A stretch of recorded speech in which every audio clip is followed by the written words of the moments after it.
Hello students, I hope you all are studying well.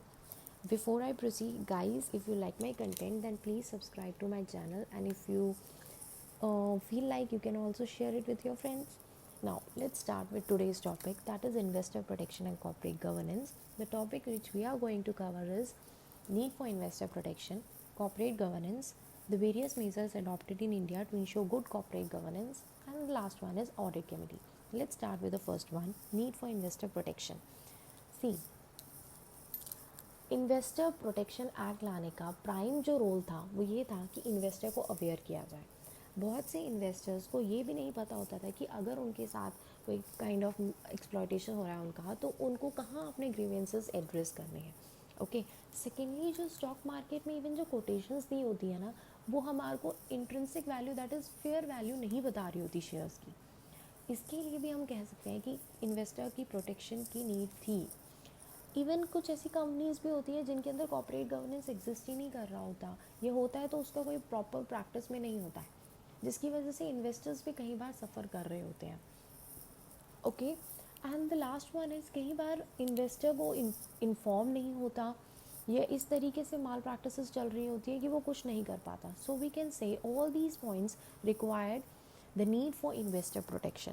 The same is written over the screen, you can read it out. Now, the next topic is corporate governance.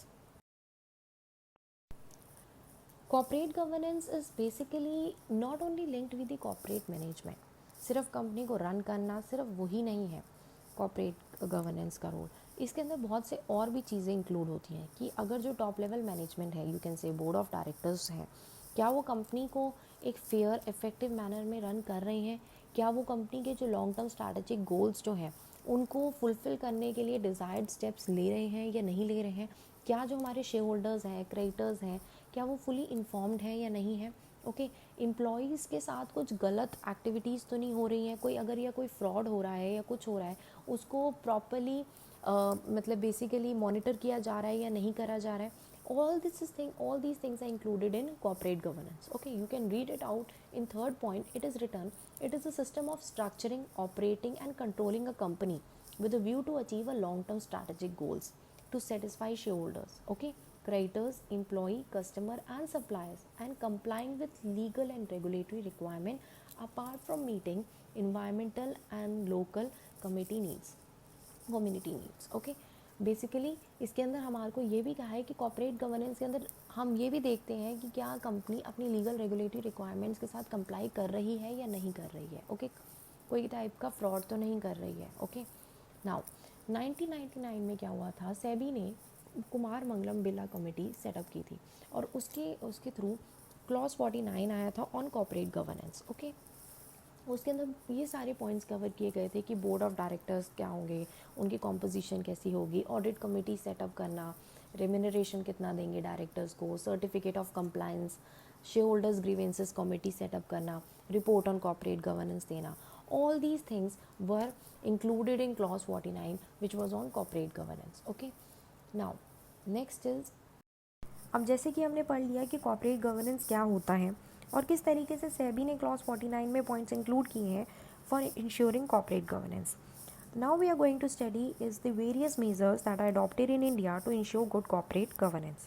Let's read it out. For good corporate governance, management should provide appropriate direction, achieve goals set for organization, provide transparency, maintain accountable for the actions and protect the interest of all stakeholders. Okay. ये कह रहे हैं कि अगर management good corporate governance लाना चाहती है तो उसके लिए ये श्योर करना पड़ेगा कि वो प्रॉपर डायरेक्शंस दे रही हैं अपने गोल्स को अचीव करने के लिए, और बेसिकली कंपनी के गोल को अचीव करने के लिए प्रॉपर ट्रांसपेरेंसी मेंटेन की जा रही है, जिससे इन्वेस्टर्स का जो इंटरेस्ट है वो प्रोटेक्ट किया जाए. ओके.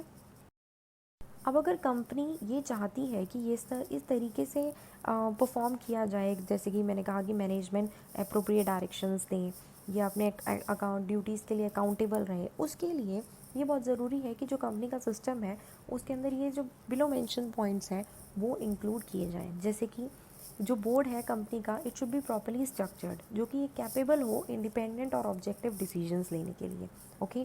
कंपनी में as prescribed by Companies Act कि इतने नॉन एग्जीक्यूटिव डायरेक्टर्स होने चाहिए या इंडिपेंडेंट डायरेक्टर होने चाहिए, वो एडिक्वेट नंबर से हो। ओके, और जो शेयर होल्डर्स का, स्टेक होल्डर्स का जो कंसर्न है वो प्रॉपरली एड्रेस किया जा रहा है। ओके, जो बोर्ड है वो इफेक्टिवली अपना कंट्रोल परफॉर्म कर रही है, जिससे कंपनीज के अफेयर्स जो है प्रॉपरली रन हो। ओके, और जो बेसिकली जो मैनेजमेंट टीम है उनको बेसिकली बोर्ड जो है इफेक्टिवली और रेगुलरली मॉनिटर कर रहा है या नहीं कर रहा है।